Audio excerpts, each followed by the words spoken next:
Hi, welcome to 90% Knitting. This is episode 221, and I am Lisa, your host, also known as Fiber Nymph on Ravelry and Instagram.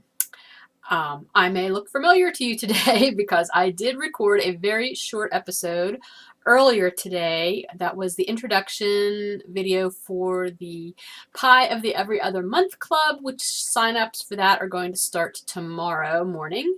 I'm not going to go into great detail about that because I already did the video. So if you are interested in that club, I would highly recommend you checking that video out today. There's also an information thread in the Fiber Nymph Dye Works group on Ravelry that you can read all of the information about that club as well. There's a little bit of a difference in how I've had to set the club up versus how I thought I was going to set the club up. So if you are interested in the club, I would really recommend you looking into that because I'm not able to do it directly through the shop the way I wanted to. I have to do it through a questionnaire. So I explained all of that in that shorter video earlier today that is now up on YouTube and should be up on iTunes soon.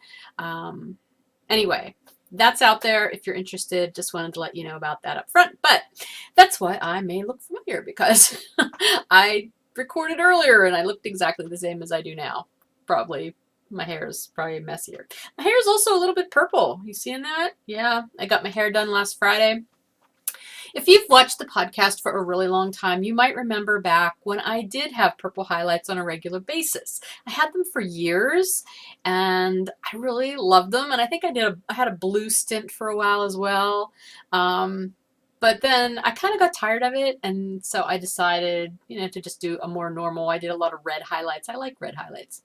But anyway, the last time I got my hair done, like the time before this last Friday, and I was doing my highlights, and it was right before my 50th birthday, so I won't say that maybe didn't have some role in it. I told my stylist, who I've gone to for decades, I said, you know what? I think I want like one purple highlight.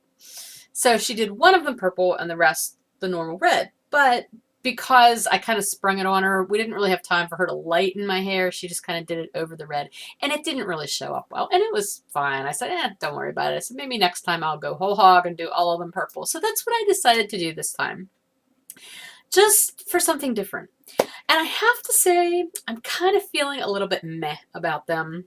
I really enjoyed having them years ago when I had them, but I don't know.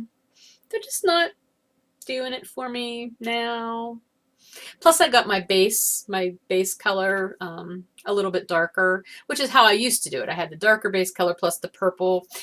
And I don't know, maybe it's just I'm not used to my hair being this dark all over, and the purple does not stand out as much as the red highlights. I'm not really sure. But they're not as exciting to me as they once were, so I may not do them again. I may go back to just my red highlights. I don't know, but whatever.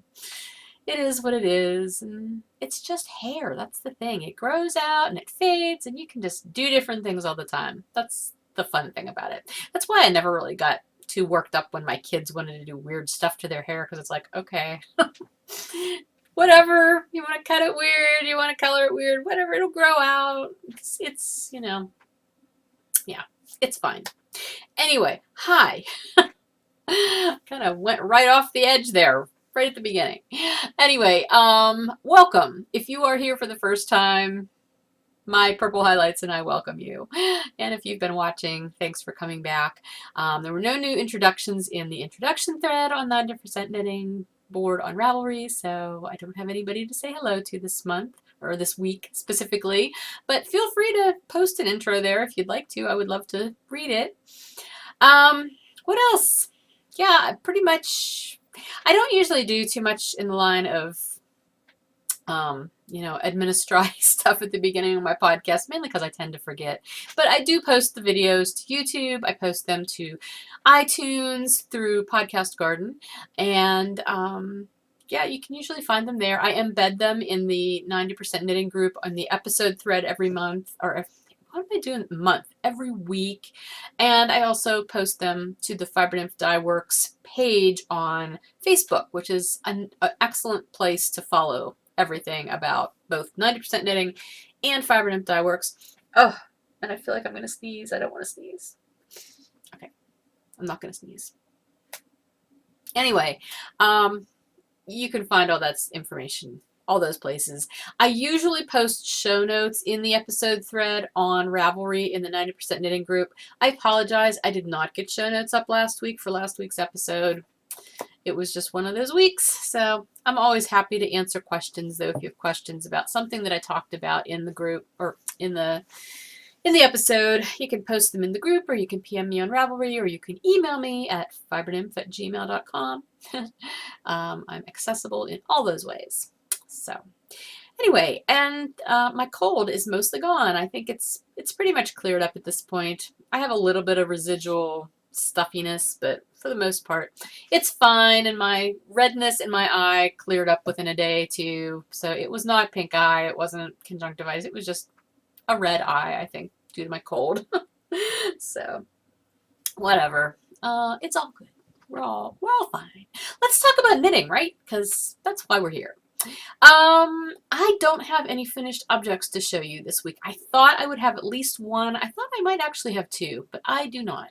Just because it's been a super, super busy week work-wise, and I didn't have as much knitting time as I hoped to. But I will update you on where things are. Most notably, my antler cardigan. I did not have a chance to finish it. If you remember the last time, I think it was last episode, I talked about the fact that number one, the button band that I did knit on was a little wavy, and I knew that was because I picked up too many stitches. And I want to thank Sarah, who is PA Knitwit on Ravelry. She did post in the thread and commented on how she decides how many stitches to pick up for her button bands, and it's a ratio issue. I would just say go back and read the episode thread for that one, and it will explain that better than I could explain it.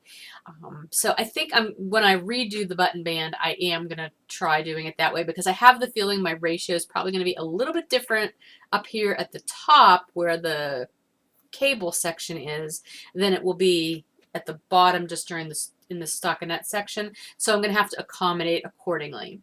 But that's fine. In the meantime, I did rip that weird button band out, and I did shorten my sweater, because that was my other issue with it. I just felt like it was too long. I knew I was not going to love it that long. So the other day I sat at the kitchen table while Bella and I were sitting there talking after dinner one night, and I wove my needle through. I went up about 6 inches. Because it's about 4 inches. It was about 4 inches too long. So I went up 6 inches because I'm going to re-knit 2 inches of ribbing. So I wove my needle in much the same way you would do if you were doing an afterthought heel. So I wove my needle in, and then I've learned from experience in doing afterthought heels to make sure you double check and make sure that you haven't accidentally gone from one row of stitches up or down to the next one, because that presents problems when you go to actually snip and pull stitches out. It can be a real pain. And I'm really glad I had the foresight to do that, because I did actually about halfway through the sweater, I did switch rows. So I had to pull the needle out, and I just kind of set it aside, and then this morning I redid it. I got it in, so I got it in, and I snipped, and I pulled that row below out and took the bottom part of the sweater out, and I did, here it is. I started winding it back into a ball, and then I was in a hurry, and I didn't have time to finish it, so I'll finish it eventually. But here's my ribbing and about another inch of the sweater. And no, I'm not going to graft this ribbing back onto the sweater, because as Bonnie suggested, it may just take me way longer to do that than it would to just reknit the ribbing. So that's my plan. I'm going to reknit the ribbing just going down. You can't tell the difference because it's just ribbing.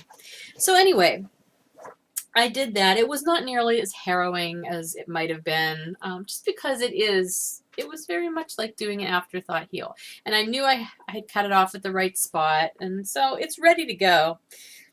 I'm ready to reknit my ribbing. Now, the only problem is I really wanted to have this done before the show that I'm vending at on Saturday. I'm not sure if that's going to happen or not. It doesn't take that long to knit 2 inches of ribbing, and it won't take that long to knit the button bands once I get the stitch count right.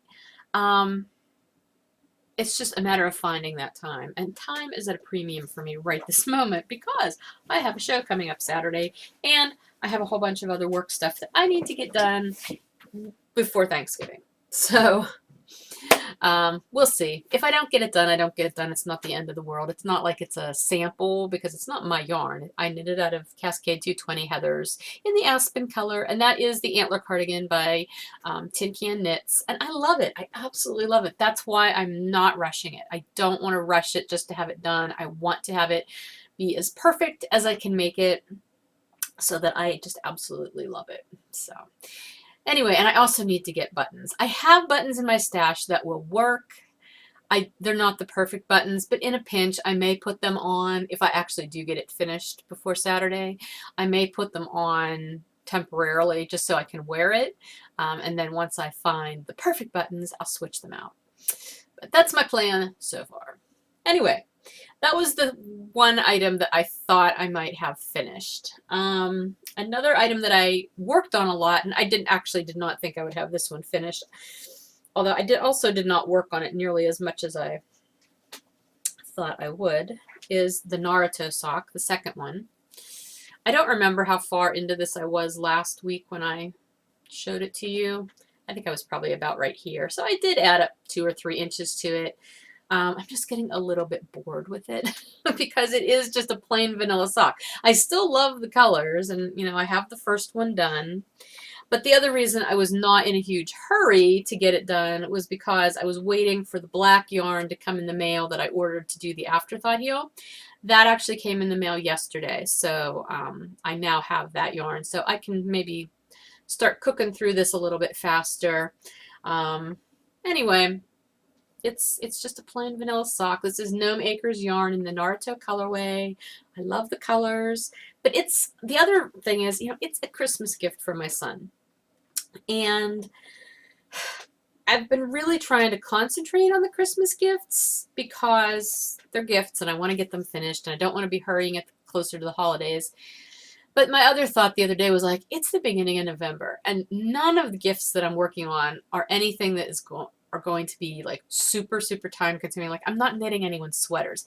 I know I will get this sock done. So because I was feeling bored with it, I decided to set it aside and work on something else that was just a tiny bit more fun for me, even though it's not a gift item. And I'll talk about that in a minute.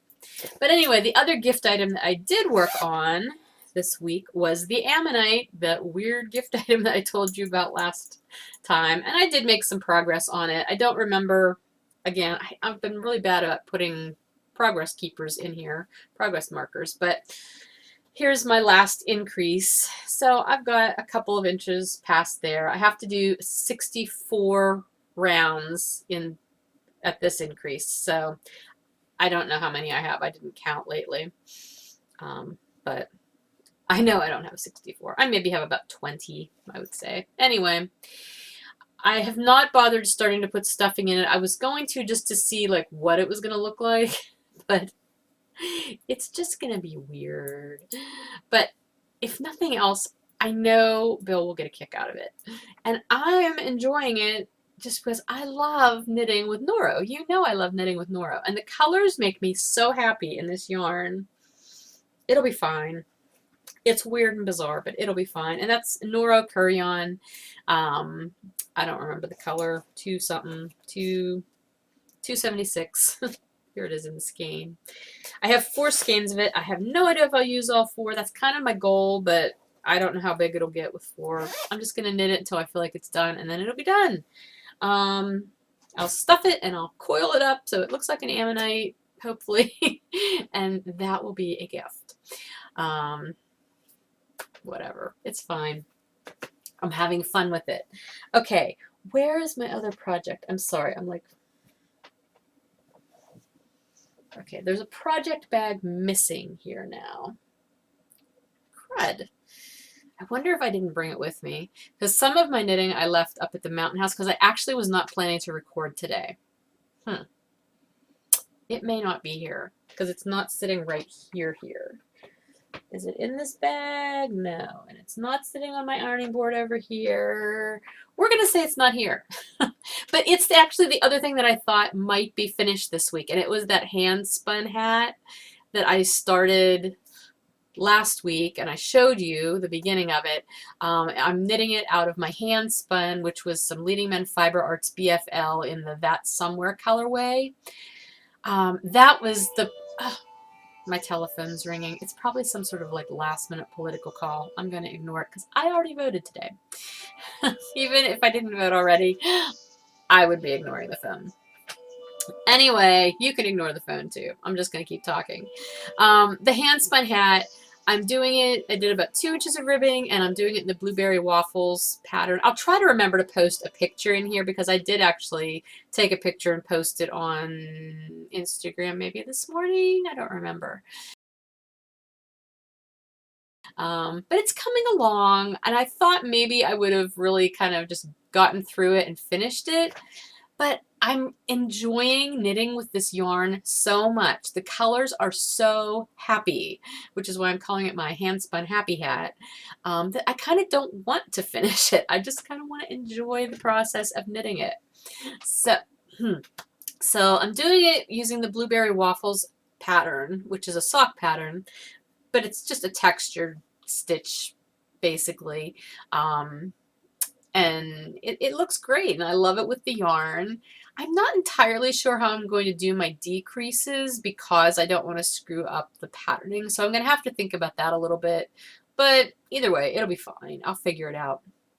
So I have worked on that, and that was the thing, you know, when I thought, okay, the Ammonite and those Naruto socks, they're Christmas gifts. I've got almost 2 months to finish those, and I didn't feel like working on either of them, yet I was feeling guilty if I didn't work on them.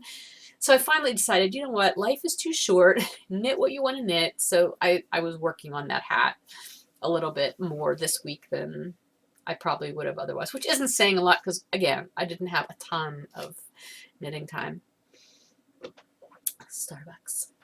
This is a venti iced caramel macchiato skinny with an extra shot. Well, it's not much of it. It's mostly gone. But this is my favorite beverage, especially if I go early in the morning, because that extra shot really kicks in. It is one of my favorite Starbucks drinks. Anyway, okay. The other thing I worked on, I know, I feel like I'm kind of all over the place here. But again, I actually was not planning on recording today, so this is sort of a spur-of-the-moment thing. I would explain why I ended up recording today, but I won't. I'm not going to bore you with it. It's just a weird scheduling thing. Anyway, a project that I have been leaving here and not carrying back and forth to the mountain house and back is my first fall socks. This has just sort of been my reserve project for when I'm here and have a few minutes that I want to knit. And I did have a few minutes this week, and I decided, you know what, I wanted to work on these because I have the first one finished, and I'd really love to have the second one. So the last time you saw it, the second one was probably about right here. So I did about another 1.5 inches of the cuff, and I've started the heel flap. And it's just a regular slip stitch heel flap. The pattern that I'm doing is my own concoction. It's just that staggered ribbed pattern, which you really can't see super well because of all the colors in the yarn. But I've explained it. I think I have it explained on my project page on Ravelry. And if it's not explained on this one, in this project page, I think I explained what I did on the You're a Fire Work, You're a Fire Cracker, You're a Fire something. I'm sorry. It was a Neely Knits colorway, and I did those socks, and those are the ones my mom took from me. But it's just, you know, knit 3, purl 1 for 8 rounds, and then I switch and I do knit 1, purl 1, knit 3. So it just shifts everything. It's a staggered rib, exactly what I'm saying it is. Nothing earth-shattering. But it's fun, and it's got a little bit of intrigue to it, and it's interesting to do. And I really would like to have the socks because it's nice yarn. It's Highland Handmaid's Sugar Maple Sock in the first fall colorway that we got at Highlands on the Fly. Not this year, but the year prior. I did not go to Highlands on the Fly this year. Anyway, so those are the projects that I have worked on. Seems like a lot of projects, but honestly, not a whole lot of progress on any of them. I do have some projects on deck, though, that need to get started, I think. Well, the ones actually involve some new things, so I'm going to jump around in the order of operations here. I want to knit some dishcloths, and I was at Pat Catan's the other day. Oh, sorry, I got to reach. I was up at Pat Catan's the other day, and I don't tend to buy yarn there very often because it's a lot of like Red Heart and that kind of yarn. I like the acrylic stuff I don't knit with, but I thought, you know what? I know they carry patterns, and so I thought, maybe I'll look there because I have purchased patterns, but I bought it in the mail. And it never occurred to me to just go to Pat Catan's and look for it. So I did actually buy 2 skeins of Patton's Croy.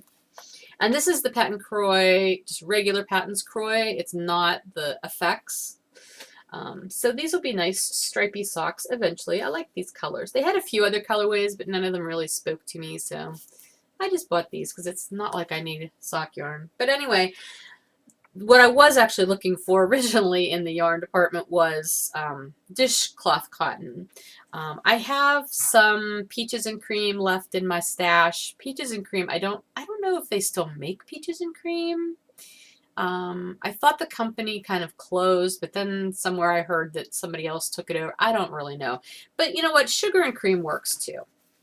Lily Sugar and Cream. So I bought 6 skeins. I can easily get a dishcloth out of a skein with some left over because I don't tend to make my dishcloths too super big.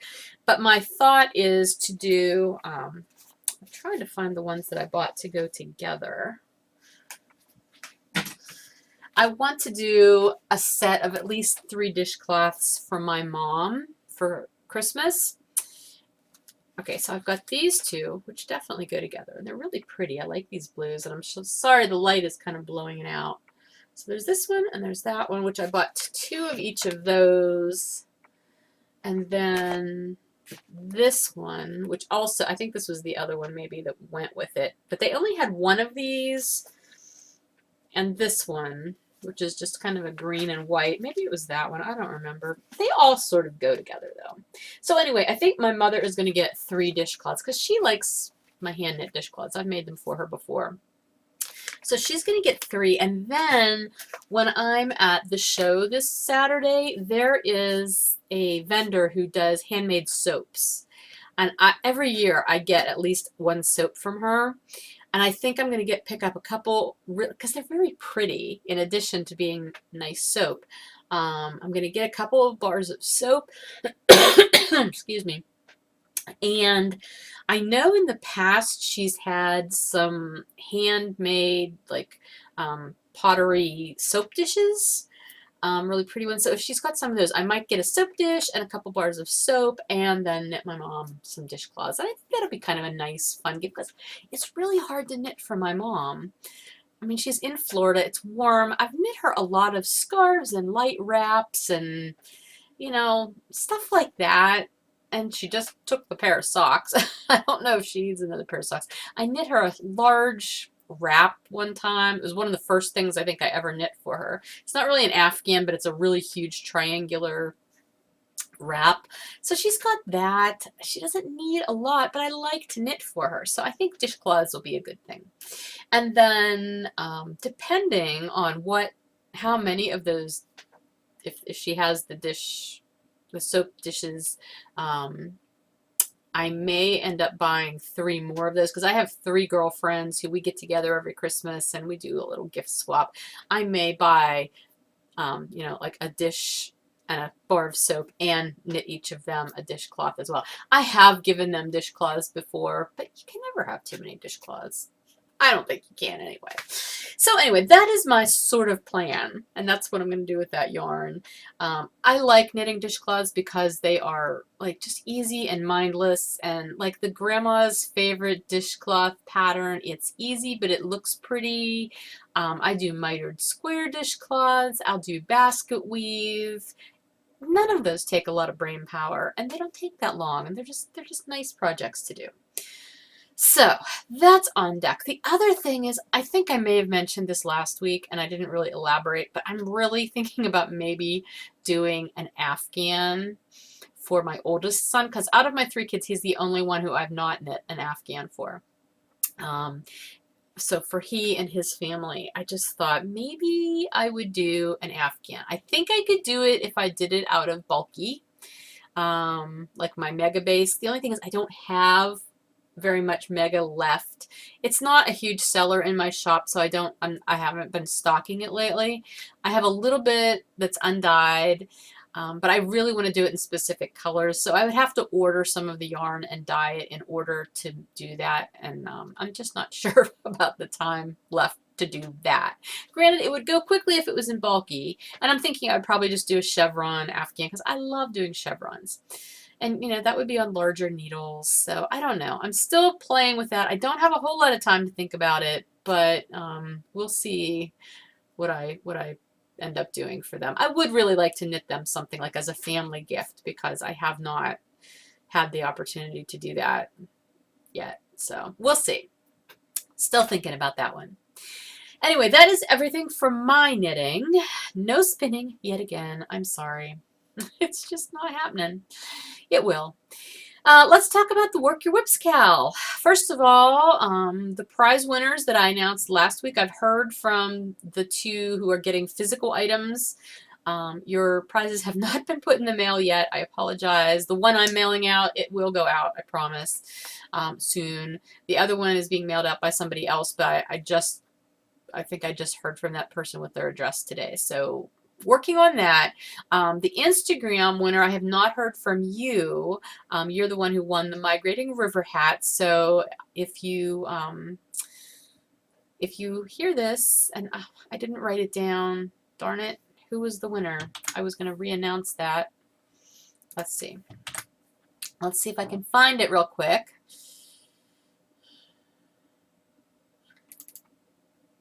Sorry, dead air.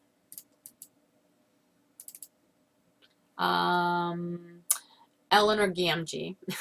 That was her Singing the Blues Socks on Instagram. You have won the Migrating River hat pattern. So if you are hearing this, please PM me on Ravelry. This is the Migrating River hat pattern by Amanda Cole. So please PM me and I will get you connected with Amanda so you can get your pattern prize. Okay, I did go ahead and I drew another winner from the chatter thread this week just because we've got lots of chatter still going on.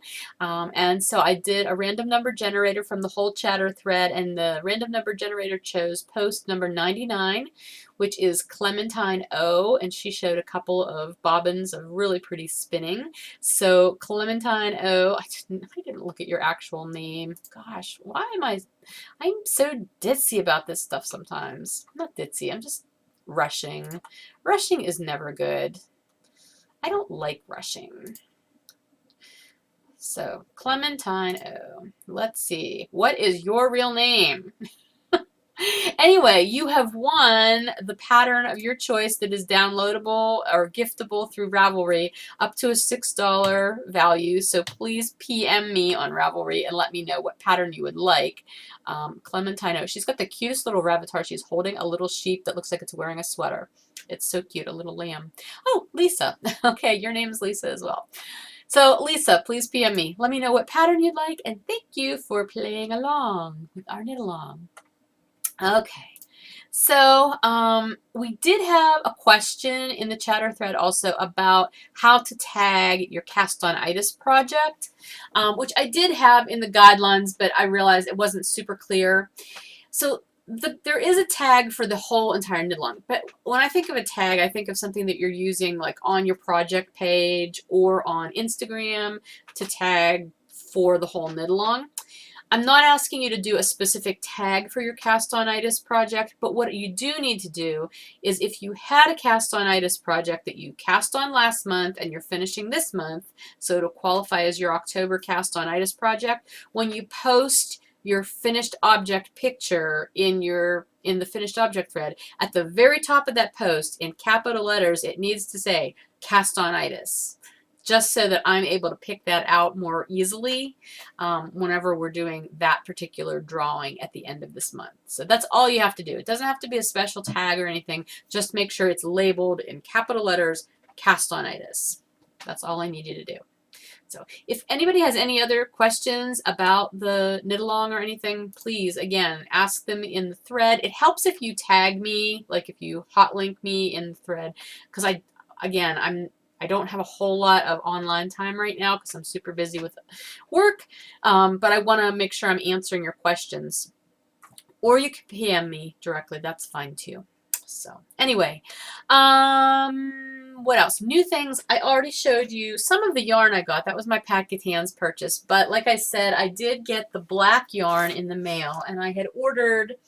I ordered this from Brit Yarn over in the UK, and it's the West Yorkshire Spinners 4-ply. This is just black.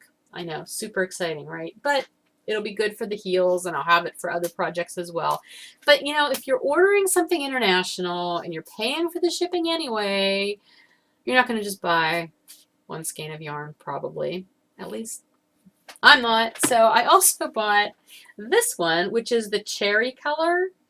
I purchased last year. Oh, it's way over there. Here, I'm going to get up and get it just because it's really pretty and I want to show you. Hold on.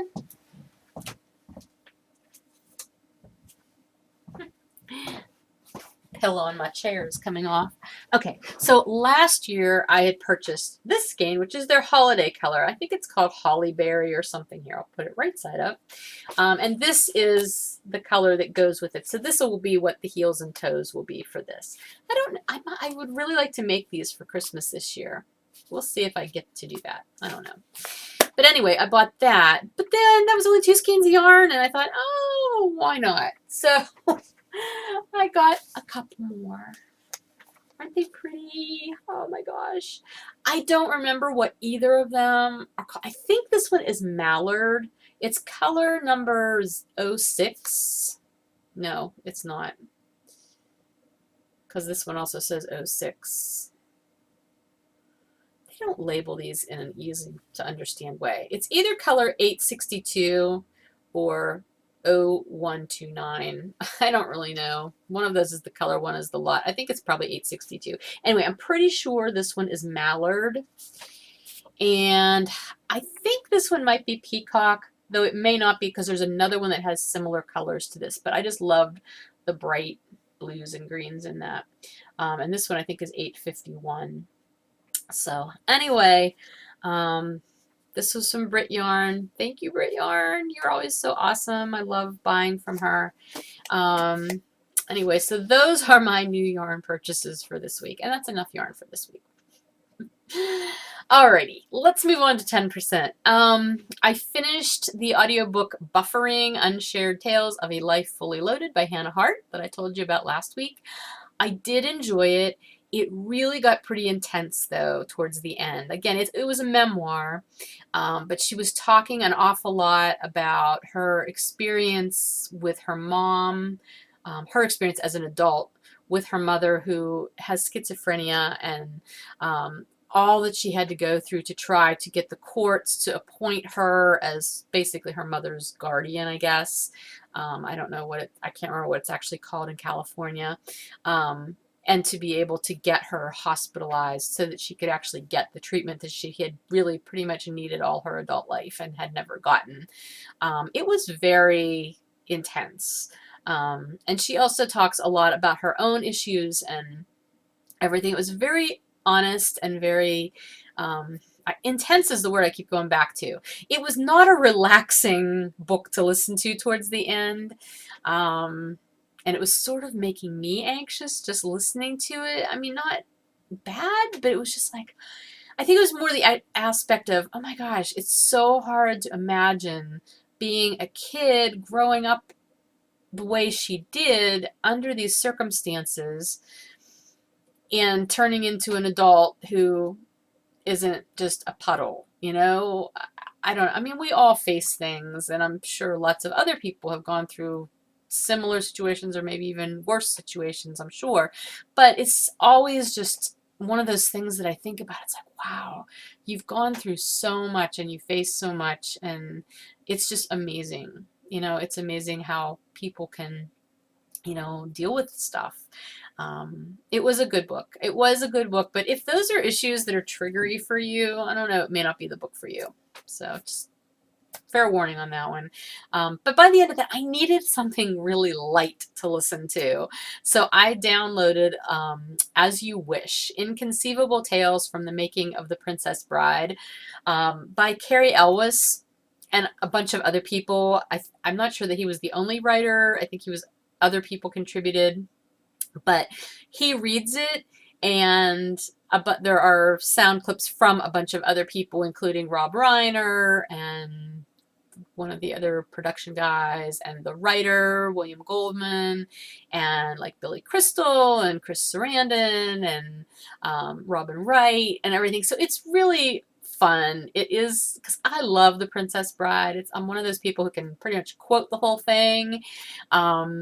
So it's interesting listening to the stories behind the making of it.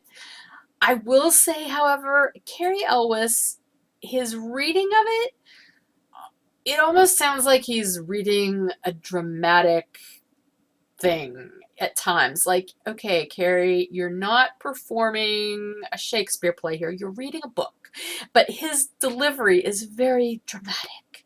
And it's almost over the top sometimes to listen to for me.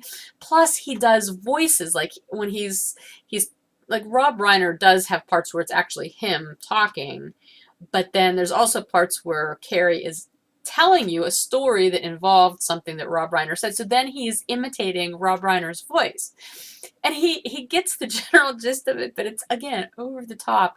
And oh my gosh, today we got to a point where I think it was William Goldman, that he was saying something, oh, and Bill said, and he said it, and oh my gosh, I swear the voice sounded like Kermit the Frog. And I'm like, no, just stop doing that. Just read it in your own voice.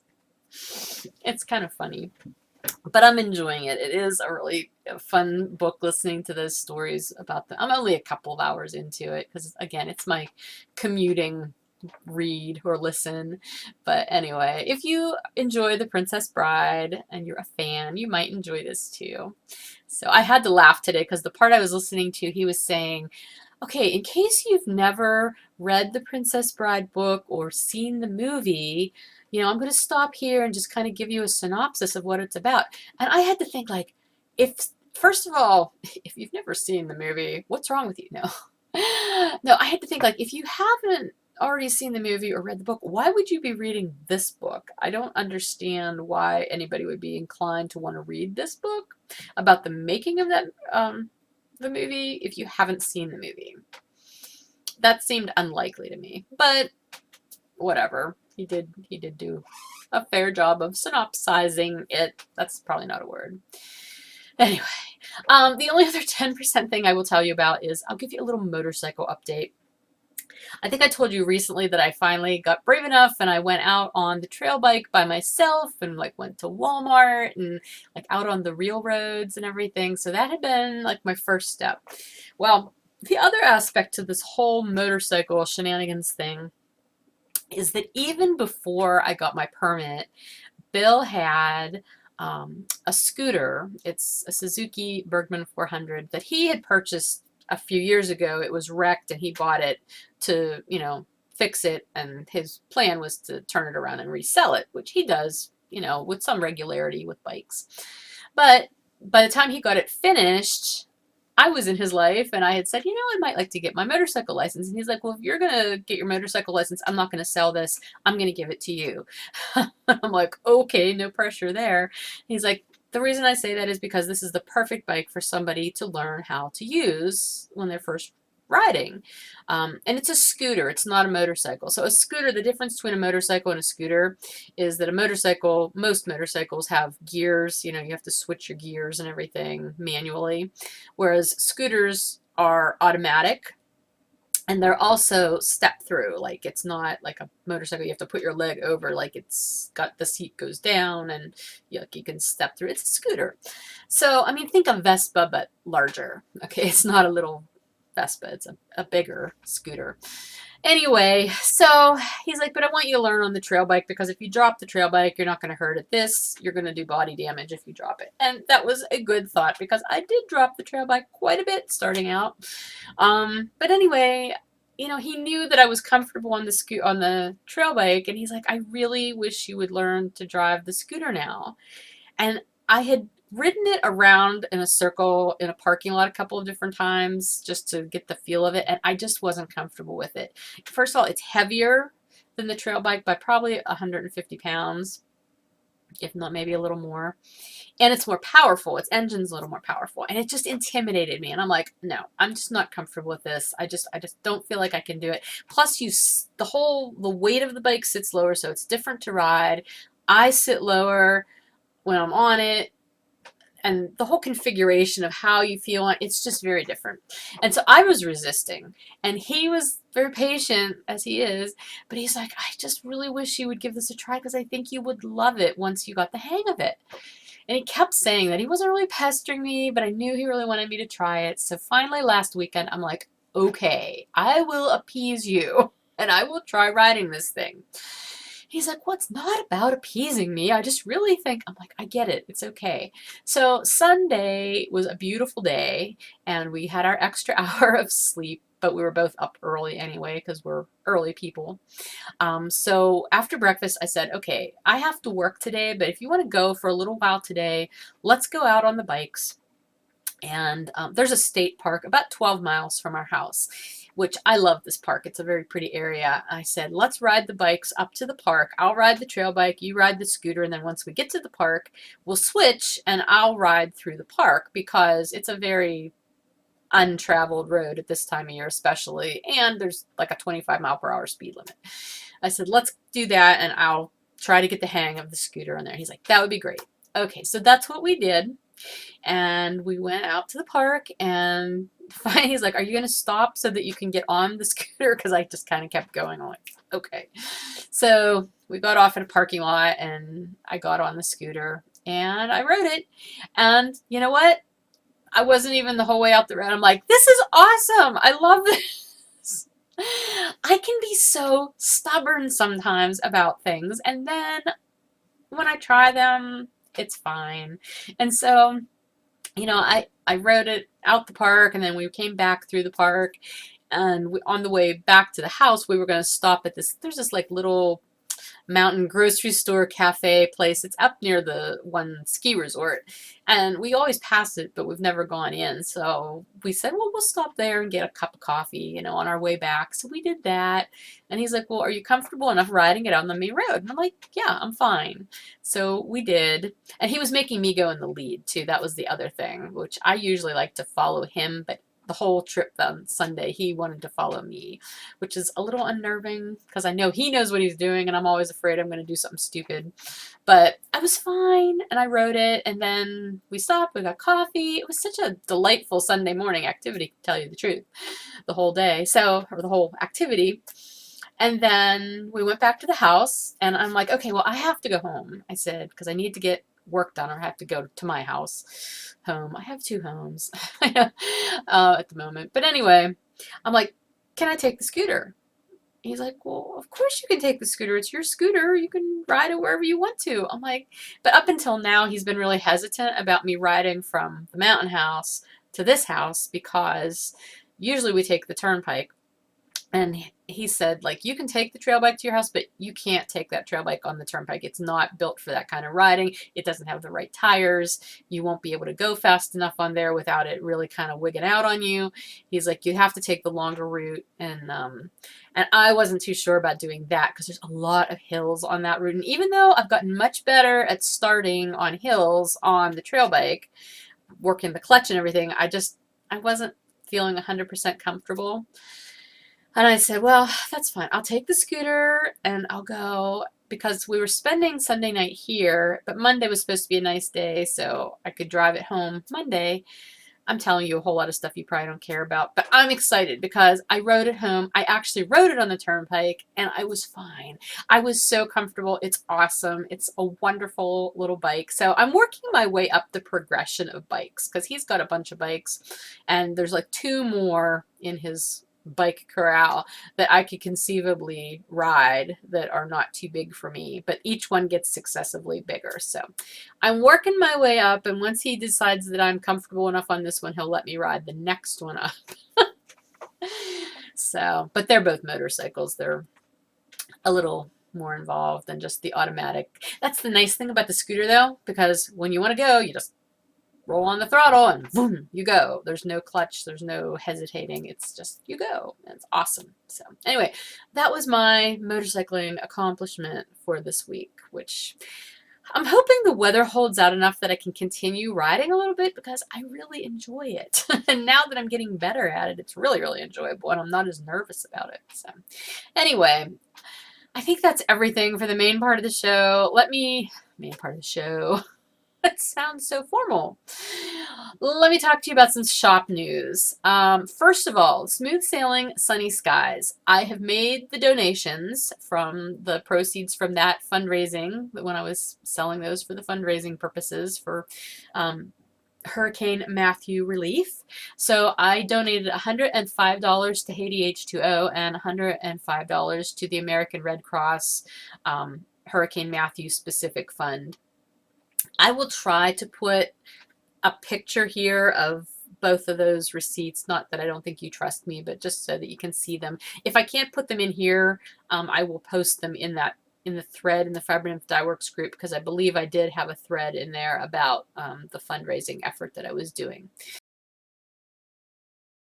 So on top of that, I did start dyeing that yarn. I've got about a third of it dyed. I'm going to dye some more of it today, and then I should be able to do the last of it hopefully later this week. If not this week, then first thing next week. And so that'll start to be shipped out. I'm actually dyeing them in the order that they were ordered. So that's how I'll be shipping them out as well. So those will be coming.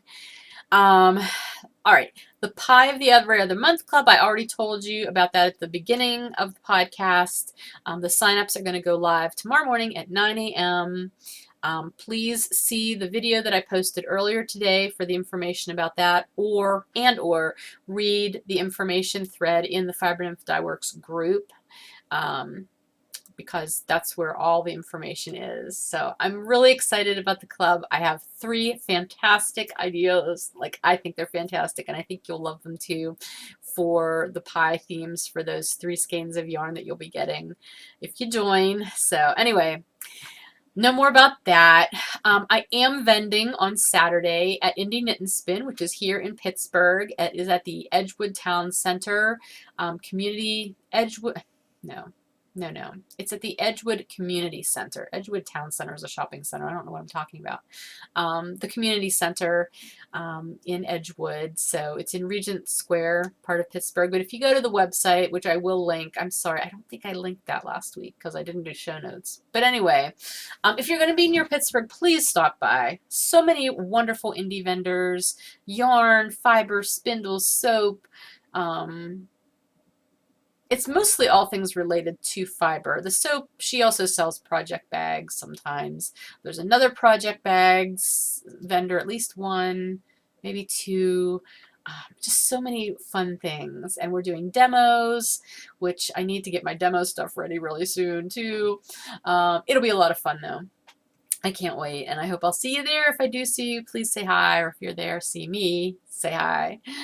After that, any show leftovers, I mentioned last week, I'm probably going to be keeping a lot of my show stock in reserve depending on what's left over, because I do have shows coming up at the beginning of next year, and I don't want to, totally deplete myself. But any like show orphans, and definitely any Christmas and holiday colorways that are left over from the show, I will be putting in the shop.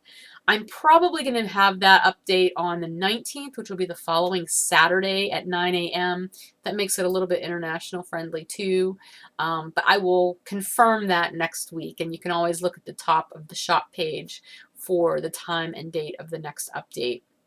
My next regular update, I hope to be able to do another one before the end of November, but I can't confirm that right now, or I can't commit to that right now, but I will let you know closer to that time.